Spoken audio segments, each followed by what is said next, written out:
Welcome. In this lecture, we're going to go through an example of showing a function is not differentiable. This is one of these circumstances where will you not be able to do further mathematics if you haven't seen this or don't know how to do this? Well, no, it's not going to stop you from doing further mathematics. So why did I choose to go through this example? One reason is just you're going to feel really accomplished, or hopefully, when you can do something like this and you're able to kind of put all these things together and do this. Well, the other reason I like to do this is because it involves a lot of different pieces of things that I'd like you to get comfortable with. A lot of mathematics is just getting comfortable with how things work. And so this one involves a lot of them in kind of nice ways so that you have to kind of think about how these things really work and what they really mean. And so I feel like it's, sometimes it's good to do some examples like that to kind of imprint these things in your mind, or maybe emphasize for you that, oh, wait, I don't quite understand how this thing works. So maybe I better go back and look at it. And this is one of these examples. The last thing is that I would say about it is that it's important not to just understand how to take a derivative, but also to understand when you can't.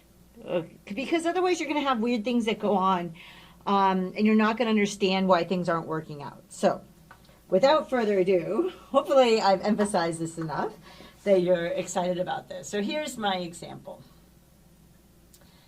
And the example is I'm going to take the function, which is going to be f of x equals the absolute value of x. I'm going to take f of x equals the absolute value of x. And we're going to look at the derivative of this function, right? So I'm going to look at the derivative, and I'm going to evaluate it at 0. And I want to know what I get out. Okay, so let's kind of look at the picture. And we have, I don't know, I can put that there. Okay, so we have our x-axis. And we have our y-axis. And now let's look at y equals f of x. Now I'm going to graph y equals f of x.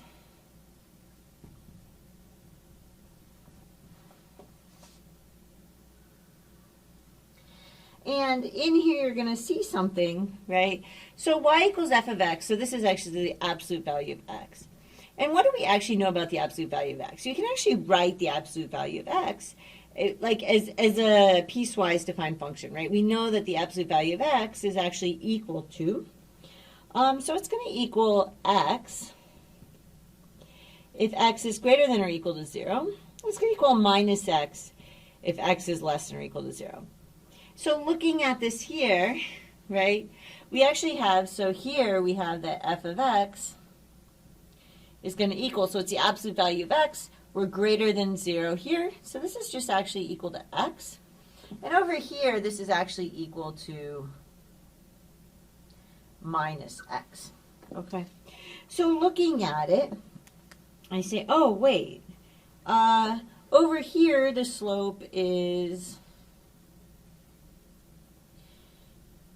right, the slope is 1, right? And you can even tell that from the fact this is x over here. And here the slope is negative 1. Well, this is interesting because I can get infinitely close as I want to, right? This is where we have 0. So if I'm looking at this, on this side, I can get infinitely close and say the slope should be 1. On this side, I can get infinitely close and say the slope should be minus 1. So you're kind of confused. Well, what's going on here? And we kind of remember that the derivative, this is exactly why the right limit and the left limit should have to be the same. Okay? So we know that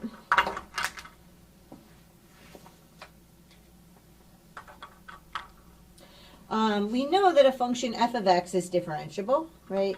So what do we know? So we know that f of x is going to be differentiable where, right, this is something we know. So it has to be differentiable where we have that this limit, right, as h approaches 0, I don't know what color I'm going to use here. I'm going to use orange. I hope that's not confusing. Where h approaches 0 of, right? Well, in general, it's going to be of f of, right? In general, it's going to be, you know, you're going to have here like x plus h. This is that h. And you're going to have x, and then you're going to divide this by h. I know that my color schemes is falling apart a little bit here. But, right, so in this circumstance, it would be, right, so in our circumstance, so here, right, so it's where this exists, right? But what is that here? So here, this is going to be the limit. And then we have as, you know, this is the limit. Okay, where we have as h goes to 0.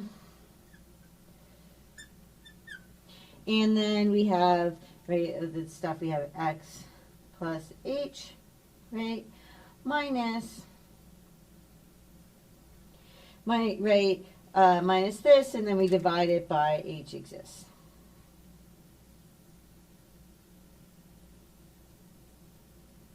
Okay. Well, so this is we know that we need to understand this. Okay, so let's look at understanding this for a moment, right? And particularly we're looking at this at 0, right? Particularly at 0. So particularly for x equals 0, right? Because that's what, in the end, we're looking for the derivative at 0. Okay? So let's kind of evaluate that. So we want to understand. So for, right, I want to understand what this looks like to kind of simplify it. Okay? So for x equals 0,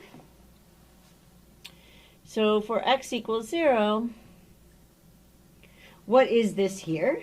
Okay? I'm going to know, right? So and maybe I'll point out here. So need to understand. So need to understand. Or simplify. Okay. So that's what we're going to do first. So let's go ahead and do that. Okay, so for x equals 0, we're going to have that, what is this thing here? We have that x plus h, like the absolute value of that, minus the absolute value of x over h. Well, what are these? You know, these are these x's, right? This is the same thing as I'm saying x equals 0. I'm actually looking at these x's being 0. Okay? So this is actually going to equal, well, I'm just going to put 0 in there. So I've got 0, oops. I've got 0, and then I'm adding h. And then I've got a minus. I'm just putting 0 in for each of these x's. And I'm going to minus 0 and divide by h. Okay? But what is that? This is just equal to the absolute value of h over h. Okay. So let's kind of look at that. Well, what is this? And looking at the number line. Okay, so we have, right, remembering this here. Okay, so we have that the absolute value of h over h is going to equal, well, what do we have if h is greater than 0? Then we just get h. So we get, so if h is greater than 0, what does this look like here? Then we're going to get, right, this is just going to be h over h, which is going to equal 1. Okay, but what about if h is less than 0? Okay, well, now we get this minus h, just looking again at this formula. So we get minus h over h, which is equal to minus 1. Okay, now we know, so for a limit to exist, so for the limit as h goes to 0 to exist, we're going to need that right, we need that if I approach from both sides, I get the same thing, right? So we need that this is going to equal the limit like this, right? We know that's what it means for that limit to exist. So let's kind of draw this out here, okay, a little bit. So what do we have? Kind of putting together what we have so far with this, okay? And here's 0. And I'm going to approach from this, right? So if I'm approaching from this side, right, then I have positive. My h is greater than 0. I'm like adding something greater than 0. And so I'm in this circumstance, okay?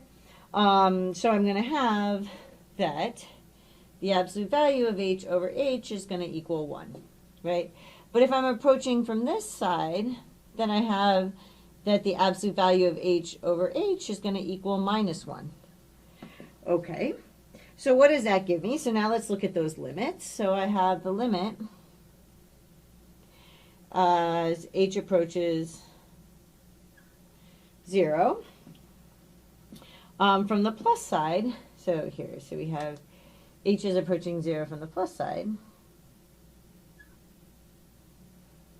Right, what do I get there? So I'm going to get h over h, like looking at this here, is going to give me just 1. Right, because I'm looking at these limits, right, I've just simplified this down, right? So maybe I can emphasize this somewhere here. So this here, right, is the same thing. From over here, I know that this here is the same thing, right, as that there. Okay, so this is equal to, right, from over there, I know that this is equal to x plus h, right, minus s over h. Okay, so when I'm taking this limit, I'm actually taking this limit. Okay, so I'm looking at this, I'm getting 1. And if I come from the other side, so my limit,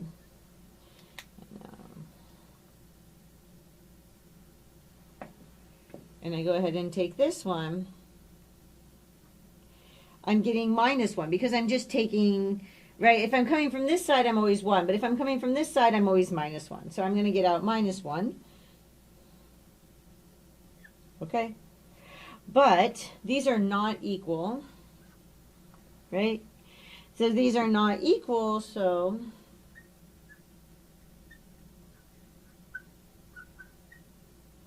what do I know? I know that this limit that I was looking at from the start, so this limit as h approaches 0 of, and then we had this, right, so this x plus h minus x over h does not exist. Okay? So the function is not differentiable. Okay? So the output of all of this is that so we have that f of x equals the absolute value of x is not differentiable.